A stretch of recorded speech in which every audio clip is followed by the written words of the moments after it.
All right. So let's get this thing on the road. So Abe, thank you so much for joining us today to chat about Aduro Clean Technologies, ticker ACT on the CSE and ACTHF on the OTC. This is going to be a super interesting conversation, probably a complex one, and I'm really I'm really interested to kind of get your side of the story as well as your explanation of what's going on. Very exciting news that came out this morning about the third party validator, and something that I don't think the market is really understanding very well. And I'm not going to act like I'm a I'm an expert in this space. Like, it took me a long time to really do uh, let's just say to really train myself to learn about this space, Mm. and which is why it took me so long to invest a larger amount of money into this stock at first.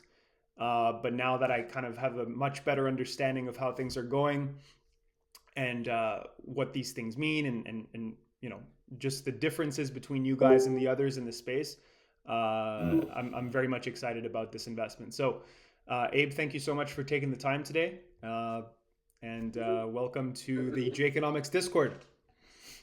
Well, thank you very much for having me. I very much appreciate the invitation, and I'm happy here to walk through what the press release details are for today, and then, of course, to answer some of these technical questions that you would like some clarity on.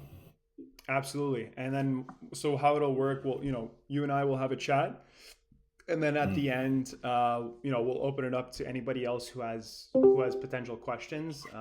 They can jump in and you know and uh, and be ask one-on-one questions to you directly. So, all right. Right. So today, the PR read: Aduro announces achievement of first milestone after receiving independent validation of hydrochemolytic chemical conversion tech. Guys, can you mute yourself, please? Whoever's not muted. Thanks. Should go. Uh, Magging money or magging money or can you mute yourself, please? Thank you. Okay. All right. Cool. So, what does this all mean to Aduro in the grand scheme of things? Why is this third party validation so important? And why is this that first milestone that everyone, especially within the company, was waiting for so much? Absolutely. So maybe we'll take it back to when we completed the RTO. In the RTO, we set in place a couple of milestones: first milestone, second milestone, and first milestone spoke to us getting third-party validation, and that we get an outside party to review the work that we had done, the research that we had done, and then to validate that the chemistry was actually working the way in which we had described it. And the second part of that is that we are moving from bench scale, which is batch reactors in a lab, milliliters, to liters per hour size that is on a continuous flow, meaning that we're not just creating a batch at a time, it's running through the process continually. So that is what we've done in this first milestone.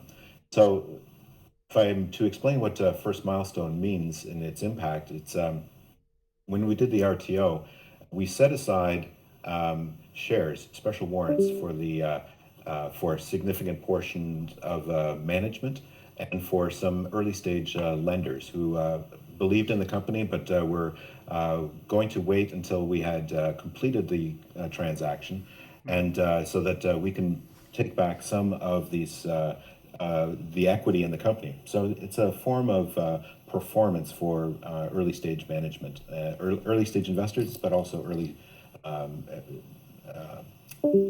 so for management. And so why is it important for us? It's of course so that we can realize more of the value of the company for the founders of the company. Also that it's an independent review of the work that we had done, that it is truly novel and unique and different, and that the science and the chemistry works. So that's the impact. What does hydrochemolytic actually mean? It's a novel new approach to the deconstruction of macromolecules. And what does that mean? Typically, the standard way of doing this is to use lots of energy. Thermolytic is what that's referred to. And technologies like pyrolysis, gasification, those are the standard modes out there currently. There's also lots of research that's happening on pyrolytic approaches to deconstructing molecules. Aduro's approach is a chemolytic approach, and so it uses significantly less energy in order to accomplish the same thing. And what our approach does also is to create a cleaner molecule that can actually be used. So in the pyrolytic approach, it's the equivalent of taking if you're imagining a car, the car has a whole bunch of parts. Think of those parts as molecules. And then when it goes to the crusher, it's just getting crushed and recycled, reused. Not for what its original parts were, like the mirror isn't going to be used as a mirror again, and the tire is not going to be used as a tire. Those are all just recycled parts. Whereas what we do is we deconstruct. So think of it like the old auto wrecker, in which you have a car and you are going to recycle the tire. Okay, you take the tire and reuse it. What our chemolytic approach does is to actually use those molecules, those base monomers, and reuse them for what they were originally created for. So if you have carbon chains of C5 to C50, that's the range that we're seeing specifically on the work on polyethylene. We can reuse those again for that purpose. In this example, reusing it for polyethylene again. Sorry, I'm probably going into a lot of that technical stuff, which is not what you were originally asking. No, about. it's honestly, people are here to hear you speak, not to hear me speak. So that's all good. No, that's fantastic. Can we take one step back from, or maybe several steps back from that, and really kind of get into, what was your initial goal with Aduro? And, maybe you can get into the story of how, the founders of Aduro have really kind of put their life's work into this particular thing. This is not just like some company that was made up on the way, or, things that were just kind of, oh, let's just try this or whatever. This was a really long time coming, like a decade. And just kind of get into that backstory a little bit, and then potentially also just talk about the significant, I'm not going to say milestones, because I don't want to get people confused, but the significant achievements that you guys have had so far in that span. Yeah. Yeah, certainly. I've gotten this question several times in the last while about, you're a 10-year-old company, and why aren't you a little bit further along than where you are today? So yes, we started 10 years ago, and it was really, when we investigated some research that was being done on upgrading heavy crude oil. And our interest at the time was unlocking the value of heavy crude oil in Western Canada. So the asphaltene content within the heavy crude oil, it has value that can be unlocked. And the work that we were doing in that initial patent submission really addressed how to deconstruct those molecules in the asphaltene. When we submitted the patent application, we were pleasantly surprised that it came back with no pushback. We weren't infringing on anybody else's work, which indicated that it was novel, it was unique, and it was different, and that we had a path to do more research and carve our own way. So along the way, we applied for grants, and we did the fundamental research at Western University. We were at one point in time, looking at building a pilot and engaging with oil and gas companies. But as you know, that's a slow path, and even today it continues to be a slow path. So we looked at pivoting, looking at other technologies and other applications for our technology. And so we engaged with Greenfield Global. So it was another milestone for us in that we worked with the largest ethanol producer in Canada, who had a byproduct which was corn distillers oil. So they extract the oil from the ethanol from the corn oil from the corn prior to it being fermented to create ethanol. Um, so they wanted to, rather than just create biodiesel with this corn oil, um, was there another path? Could we create a renewable diesel? There's a distinction between biodiesel and renewable diesel, and then also develop Which a path is for sustainable sorry to aviation fuel. interject. Sorry to interject. Which is, do you mind just explaining the difference? Just because I doubt anybody here is is familiar with the differences. Yeah. So biodiesel is a transesterification process. So it has limitations in the amount of blending that you can do into regular diesel. So biodiesel was the first type of biofuel that could be blended into diesel fuel. And so there's an ASTM standard that allows for up to a maximum of 20% that is allowable by original engine manufacturers. And there's an ASTM standard for that. And biodiesel is broadly developed, broadly deployed. Oil and gas companies don't really like biodiesel because it has impact on their infrastructure.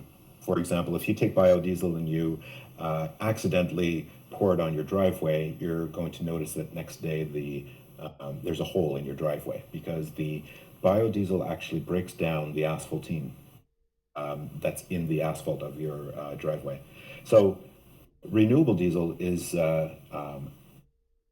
using the same feedstocks of things like corn oil in our case, using cooking oil or soy oil, canola oil, all of these types of plant-based types of oils, and converting that into a renewable diesel. And that renewable diesel product is indistinguishable from petroleum diesel. So chemically wise, it looks exactly the same. Biodiesel, it's a transesterification process. It's not exactly the same. It behaves the same, but it has some side effects that oil and gas doesn't like. So the trend right now is to move towards a more I'm not going to say more valuable, but a product that is a renewable diesel that is indistinguishable and can be freely blended to 100%. So you could have 100% diesel, renewable diesel in your engine. And there will be those who are biodiesel purists that will also say that yes, you can do that with in your Volkswagen and run on 100% biodiesel, but it has some properties like cold flow properties that start to become problematic with biodiesel. Gotcha.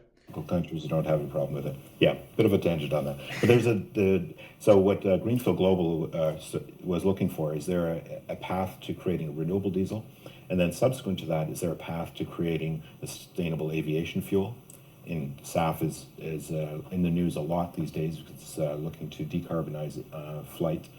But then also, is there a path for us to look at renewable polymers, renewable chemicals, base monomers? And so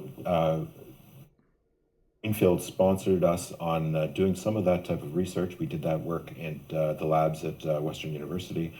We learned along the way is that learnings from the renewables actually lend to a better understanding of what was happening on the bitumen upgrading side. And we started getting lots of inquiries around what could be done with rubber, what could be done with plastics. And so we started doing the work on rubbers, plastics, and these other complex polymer materials, and discovered that there is a connection between all three of them. And so people have asked what's taken so long. It's doing the base scientific research, proving that research, running all the tests, and then discovering, oh, it has application elsewhere, submitting patent applications, and getting all the supporting documentation for patent applications. So that really took us until November of 2020 for us to have all of that completed and secure our patent that covers all three of these verticals. So the story on Greenfield is that we were the last of the projects that they were providing grant funding for. They made a strategic decision as a company to only invest in revenue-ready investments. And so they are still a supporter of what we're doing. However, they are not a financial or an equity supporter in what we're doing these days. Gotcha.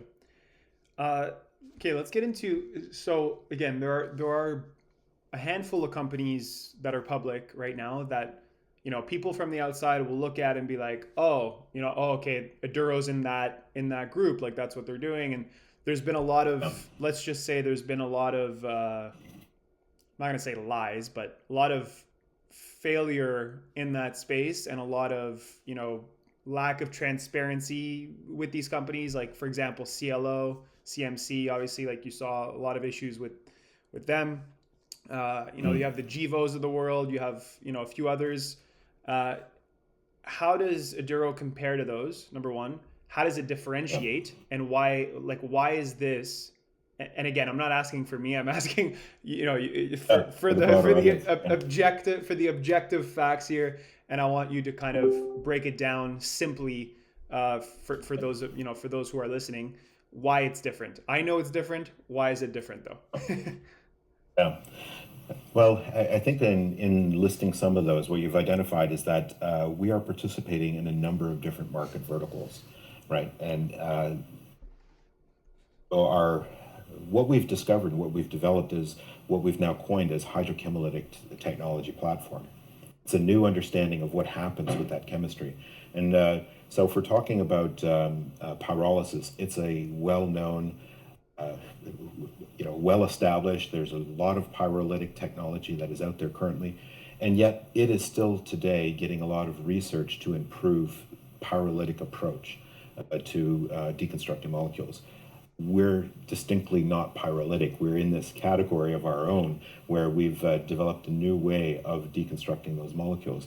And we've identified that we can use that in a number of different areas. So it's in bitumen upgrading, it's in renewables upgrading, and it's in plastics upcycling. The first milestone actually speaks to us getting that third party validation that says the chemistry that we have developed is working the way in which we have stated it would be working. So it's a third party, Dr. Paul Shapenche, who's reviewed that work. Yeah. He's an expert in chemistry and renewable fuels. And so what that does for us is to actually validate for us that yes, our understanding of what's happening in this is novel, unique, and sound in the chemistry. Second part was, that we're getting it from bench to continuous flow. And if we're going to bring anything to commercialization, it will have to be in a continuous flow regime, a continuous flow type of operation. And the fact that been able to do that speaks to how we can move now to this path of commercialization. So as we scale up, we can now focus on balance of plant, things like what sort of pre-processing are we doing? What is the post-processing activities that we are going to be doing in terms of, how do we reuse the water? How do we reuse, the gases that are coming off of there, et cetera. You were asking, though, about how we are distinctly different from these other companies and these other technologies. So I'll go back to the pyrolytic technology. We are at a much lower temperature. We're at the 350 to 375 degrees versus 600 to 1,000 or 1,100 degrees, which a lot of pyrolytic and gasification technologies are at. So just the significant reduction in energy that's required is our added benefit.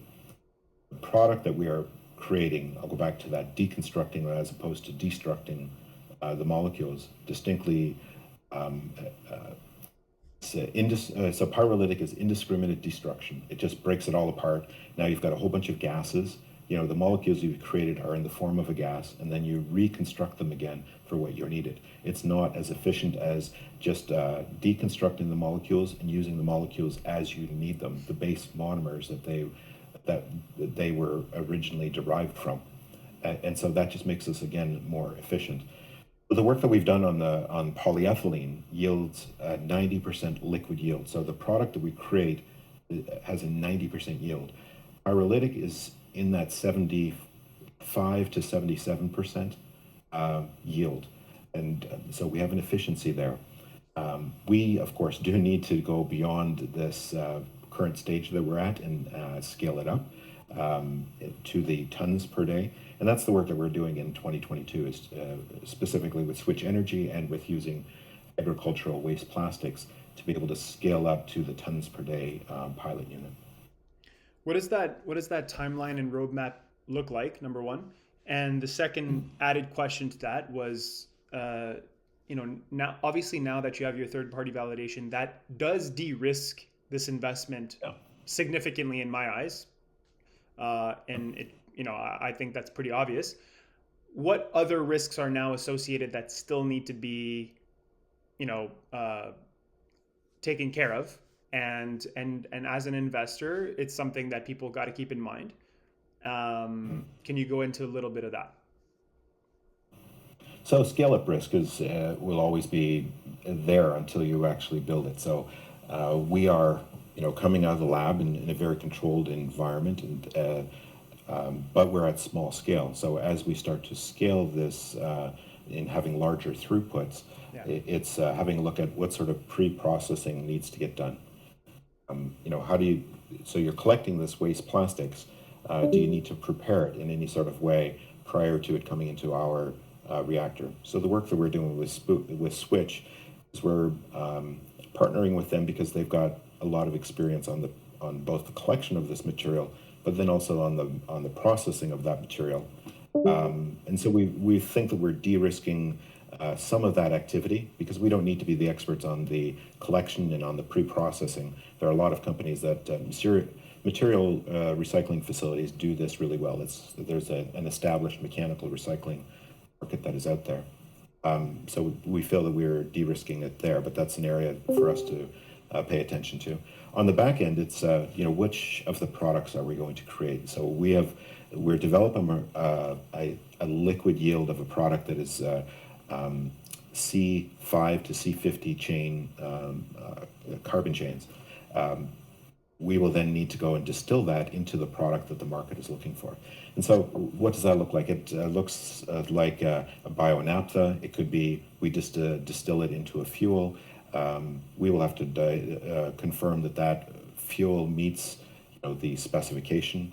But this type of work is already established. The technologies for those are established. It's for us to work on how do we bolt those on and do the engineering work of how to integrate them. So doing a really good job of saying what are the risks, because we feel that where we are currently is we understand the engineering work that has to go forward. So I feel that there's little risk on that side. But maybe some additional risk may be just timing. We are projecting that the work that we'll do on the Switch Energy project is, this is 2022's work, and we have partnered with Switch to identify a site. We will get the permitting and work associated with getting a facility up there. Switch has got the scope of collecting the materials, pre-processing the materials before they go into our unit. We will have some certification that we have to do on our equipment and before we run it. And so there are some risks associated with when we can get those. But we're building a team that understands this type of activity. And so it's by actually teaming up with people who've done that type of activity before. Nice. So, okay, so now we spoke about the risks. Now let's get into kind of the fun, speculative kind of time of our interview here. So let's get into like the potential use cases for your product, and talk about the potential addressable market that you're targeting, and like how useful this could be in a couple years, or like what is Yeah. what is the ceiling that you're aiming for essentially? Yeah. Yeah, it's more of a conversation for a private conversation oftentimes. But if we talk about the opportunity among the team and about the numerous different areas of application, Yeah. we can certainly get the team certainly gets very excited about it. But maybe what I'll do is I'll walk through some of the the three verticals and Sure. why it's significant. So currently on the HPU, which is our hydrochemolytic plastics upcycling, and this is where we're getting a lot of attention currently. So if we take a look at what are some of the drivers, In Ontario, we've got the RPRA, Resource Recovery and Productivity Authority, who's mandated a new blue box program, which puts the responsibility back on the producers of the blue box materials for them to bring those materials back into circularity. So there's this whole policy framework that is creating a market for us to, process these materials so that they can be brought back into a circular economy. But just the opportunity for that speaks volumes. And then these types of frameworks are not just here in Ontario. They are this is EPR, Extended Producer Responsibility. They're starting to be developed all in the U.S. in many states in the U.S. In Europe, and of course this is why you're seeing a lot of these peer companies that will provide some guidance on this in the coming months. And where do we fit in with our peer companies and what their activities are. So I'll identify a few names. So Pure Cycle Tech, for example, is a company incubated out of Procter & Gamble, innovative technology. They are taking a mechanically recycled polypropylene, then they are doing the chemical recycling of that polypropylene and bringing it back into market. And so if you take a look at Pure Cycle Tech, and they are doing a single stream material that is already pre-processed, that's $1 billion company. Have a look at Agilix.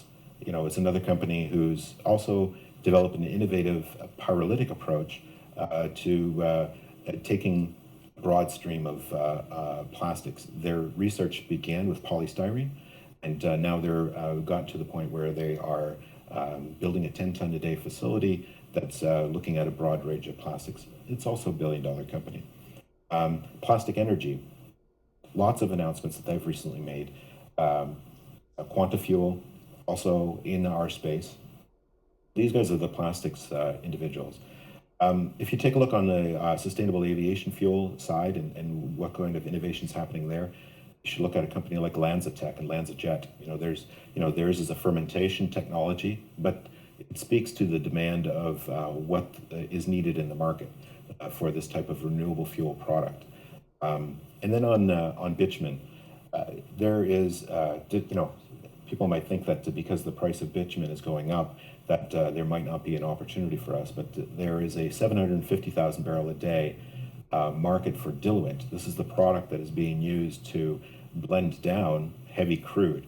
So the way to think about that is that you've got a barrel of crude and 30% of that, a barrel of crude and it's really heavy. You can't move it along a pipeline because it's like syrup. You can't move it. So the way to move it is to actually put a lighter material in there, blend it.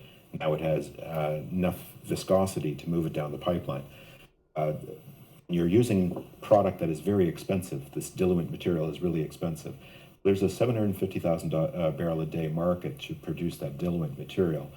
We think that we can address some of that market, and rather than blending it down, what we would be doing is partially upgrading that heavy fraction that's within our heavy crude, so that it brings it up. And so the first milestone actually did the work on validating that we can upgrade that crude from I think it's a 14.5 API to a 19.5 API. API really speaks to the viscosity of that bitumen, and that unlocks that value. And so there are a number of value features that come out of that. There's transportation costs of getting diluent to your place of blending. There's space that's occupied in that pipeline. So if you're blending it by 30%, that means that 30% of that space is not actually transporting your product. It is taking that diluent product and sending it down. So there's all three markets have significant total addressable market opportunities. Our task will be to begin to develop business leads where we will co-develop and move it to commercialization. And on that, we are getting, my role as business development, I'm getting a lot of inquiries from all three of those verticals about how to collaborate and beginning to define a scope of how do we collaborate. most of our focus in 2022 is going to be on that plastic side because it's a nearer to market opportunity for us. Makes sense. So you briefly kind of went into what 2002. Wow, that was a long time ago. 22, 2022 looks like, and what the what the what the kind of roadmap looks like. Can you break down maybe really what are, as management, what are the things you're looking at for 2022 in terms of, okay, all right, we achieved this, okay, perfect, we got to here, okay, so and perhaps get into that a little bit and what those yeah. would mean moving forward.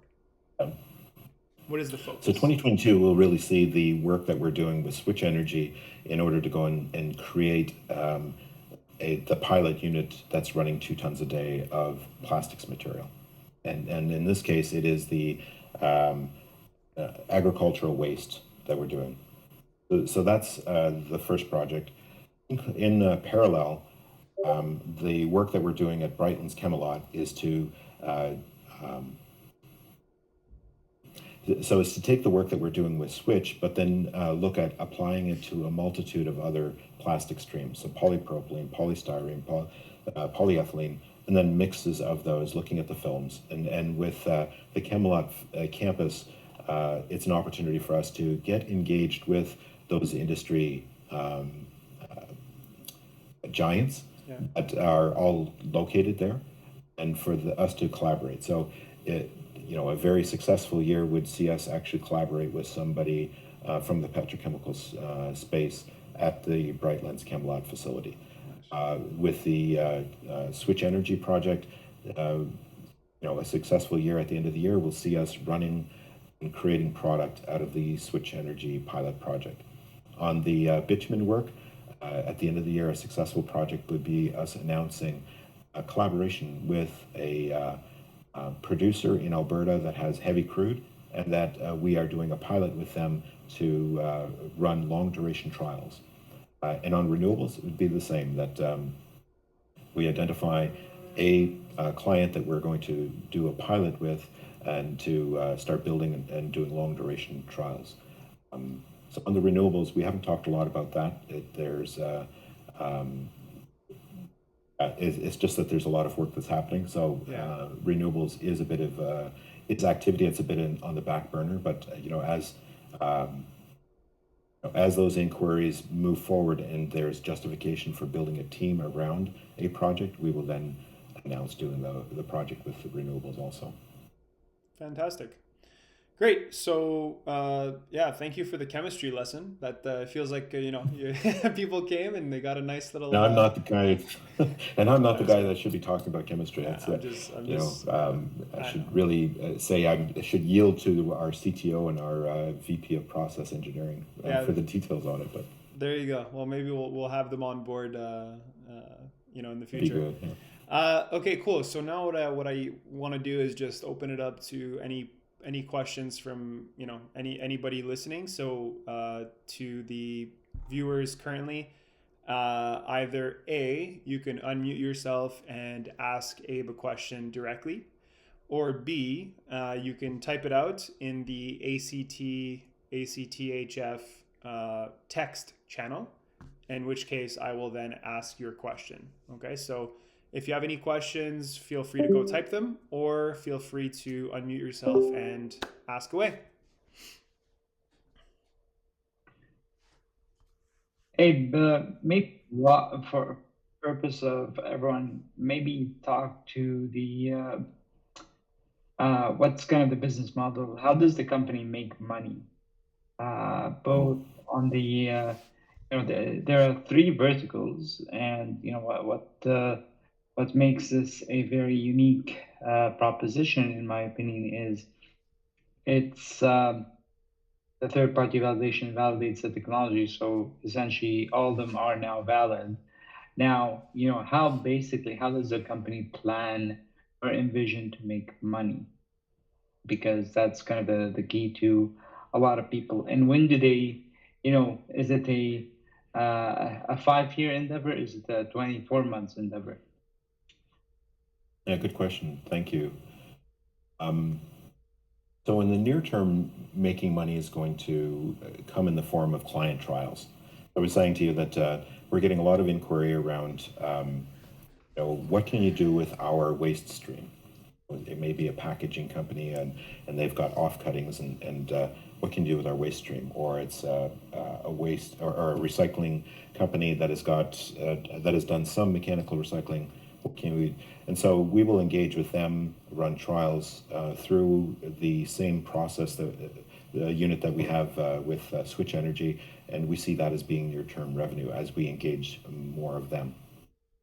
Longer term, we see licensing opportunities for the technology, where we will license it to a facility that may already be doing a mechanical recycling type of operation. So that's longer term. So midterm, it would be revenue from, say, the Switch Energy type of pilot that we're doing. We've got feedstock there that is already part of the partnership, and so there's revenue that's coming into Switch Energy mechanically recycling that. When we move to the point where we've got the pilot complete, revenue will be coming into this partnership, and we see more of those types of partnerships happening as we build pilots, and there are several companies that we're having discussions with about doing this type of pilot activity, and so that's hopefully that answers the question about near-term, mid-term, and long-term sources of revenue for us.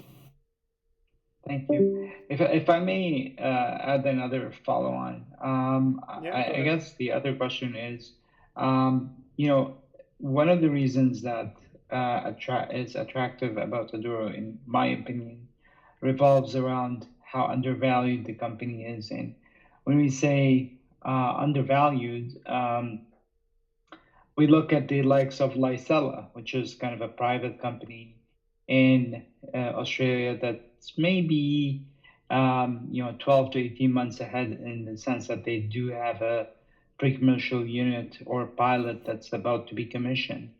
Can you speak? They're like a 1.5 to $3 billion valuation in private. Can you speak to how different is Aduro to them, outside of the fact that you do have a de-risking factor, in terms of the other two platforms? Lysol is another good example of an innovative technology company. So in the case of Lysol, they're also using water in their process. What differentiates us is that they're using supercritical water. And it's still a form of pyrolysis. There are four states of water. You've got a solid, liquid, gas, and then supercritical. In order to get to supercritical, you need a lot of energy to get to that state. We are at a liquid phase in for our water that we're using. So we don't use the kind of energy needed that Lysella uses. So we think that we see our processes being simpler, more efficient than where they're at. Their advantage, of course, is that they do have their pilot and they do have long duration testing data results available to them, and that's why they are ready to begin signing those types of offtake agreements with the likes of. They've had a number of announcements recently. So if we're looking at, if the shareholders or potential investors are having a look at what is our path, a company like that is a good example of who to look at. What is their path to getting to market? And that is also where Aduro will be following. Those are the steps that we need to take. Step one is really build this pilot that's scaled up, that has continuous volumes running through it, for us to then complete work on the post-processing, and then for us to really validate the value of the product that's coming out of the back end. And Lysol is a good example of who we should follow. I gave examples of others that have, whether it's Plastic Energy or Quantafuel or Agilix or even Pure Cycle Tech. They're all companies that are just ahead of where we are. And so I'd say it's a little bit more than a year ahead, But that's who you should be taking guidance as to who we're following. Okay, and last question from my end is, if I depict one differentiator, and I think if I understand this correctly, the main differentiator in Aduro's, technology outside of clearly not having to use hydrogen and I'm better yields, more efficient, but the biggest sell on or selling feature, in my opinion, it revolves around the fact that you are a capex light model and you can be scaled up or scaled down. Is that kind of the way that you view it, or how do you view the main differentiator? Absolutely, it's a good comment, a good catch. We do see that what will differentiate us is that ability to scale up and scale down. So, take for example, if you are having to produce, like in the case of Lysella, this large amount of energy, there's this ancillary equipment that needs to be included as part of your process, and it also has a minimal viable scale. So you want to get to this minimal viable scale of facility before you can get to profitability. Then when you talk about what is the opportunity to scale up, all of the other technologies, whenever you scale up, there is the benefit of scale. Where we have benefit is to be able to scale down, have smaller units, because we do not require, as you pointed out, we don't need to generate hydrogen to hydrogenate our process. We have a simpler energy demand, so we don't need that ancillary equipment that will require a large amount of energy. So we do see an opportunity to scale down the size of our facilities, and because the process is simplified, meaning that we'll have a lower capex, and in turn a lower opex. But that will truly be fleshed out, once we complete the work on this R3 reactor with the Switch Energy project.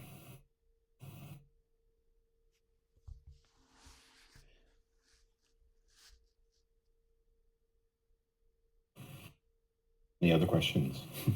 Yeah, those were great questions. Thank you. Anybody else? Anybody else?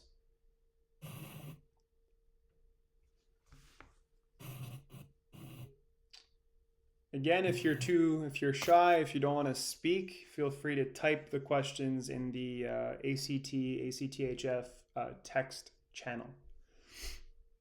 So we'll wait another. Yeah, it might be a fire hose of information for a lot of people. So yeah, for sure. If there are questions and there's something that comes up to you later on, absolutely feel free to send me an email or message me in a way that I can respond to the inquiries that you have. Yeah, no doubt. I definitely will do that if there are questions that pop up in the next couple of days. So we'll stay on for another 30 seconds to 60 seconds. If there is nothing, then we'll end it here. So ask away or forever hold your peace. Or until next time. Or until next time, yeah.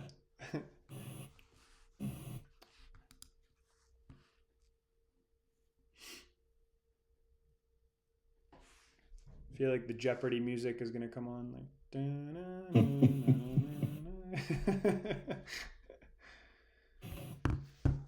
All right, going once. One last question for you. I guess just for people to kind of understand, can you talk to the API? So some people might look at the API and this third-party validation and say, okay, but you kind of only lifted API from 14 to 19.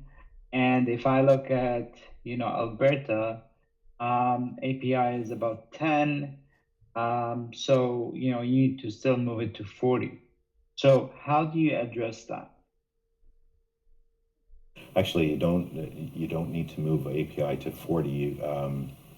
Pipeline spec API is 20 to 21.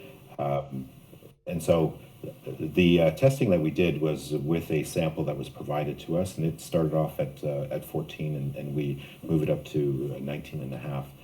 It was really to demonstrate that we can go and upgrade it. So if we subject additional severity to it, we would then go and move it up to the 21.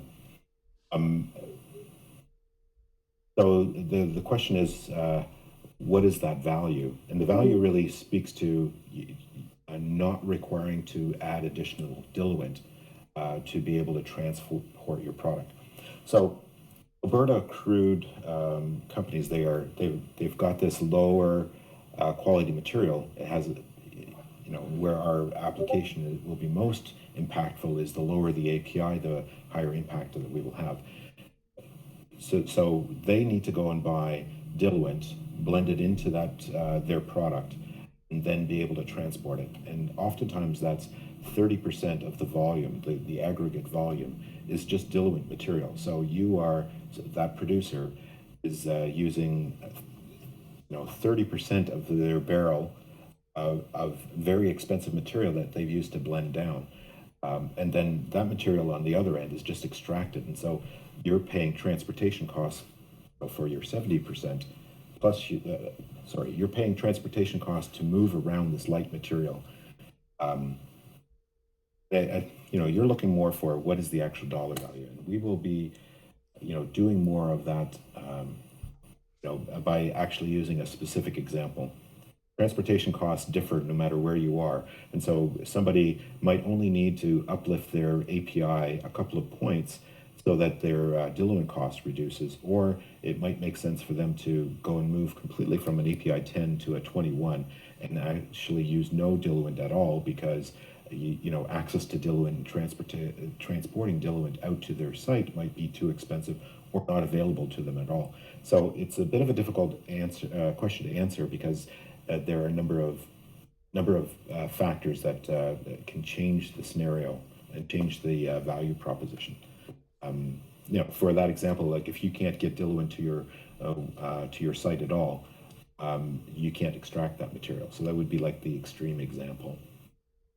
Or if you're somebody who has access to diluent, but you're paying market price for that material, by actually setting up infrastructure like equipment like Aduro's HPU on site, you would have a constant understanding of what your objects would be just to go and transport your material, as opposed to looking at what the market value of diluent is going up and down and forward hedged buying that product, so that you can go and get your product to market.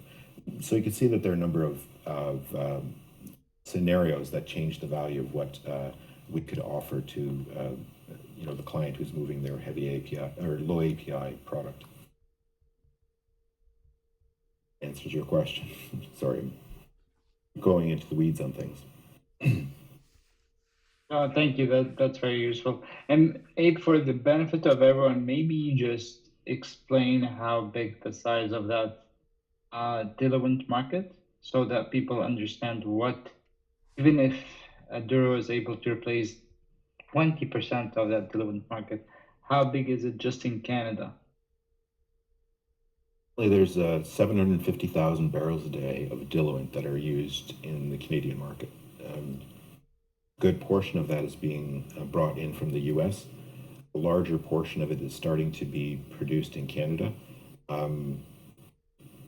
Arc Resources is now the largest producer of diluent product, and they see a market opportunity for that to increase. So there's a significant amount of opportunity for us in that space. If we had 20%, that would be enormous.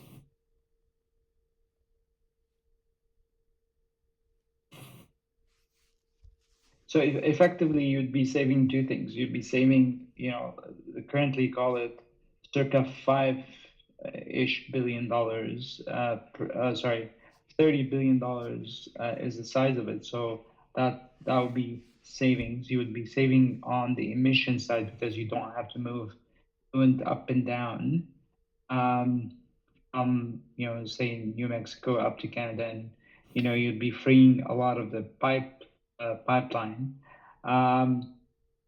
additionally, I guess, so if we want to quantify the TAM, it'd be just on the diluent side is like 30-ish or $25 billion just in Canada. Is that like, is my math right? Or Yeah, the spread on diluent changes, with market price. But yes, that is the type of market TAM that could be available just on diluent in Canadian market. Yes, of course, that speaks to us totally displacing that amount, and we would be looking to just chip away at small portions of that for sure. But yes, at TAM, it is of that scale.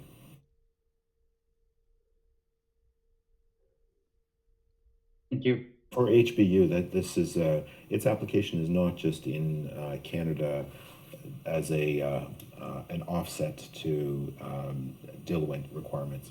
Could also be installed post solvent deasphalting unit in the refinery.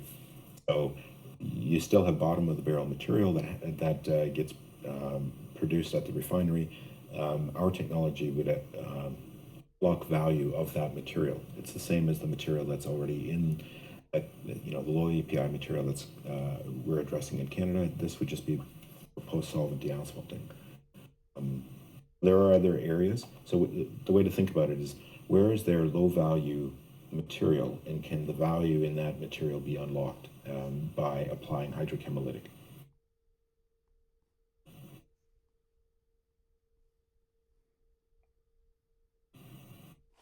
Great, cool. So I think that's it. Everyone, we're good.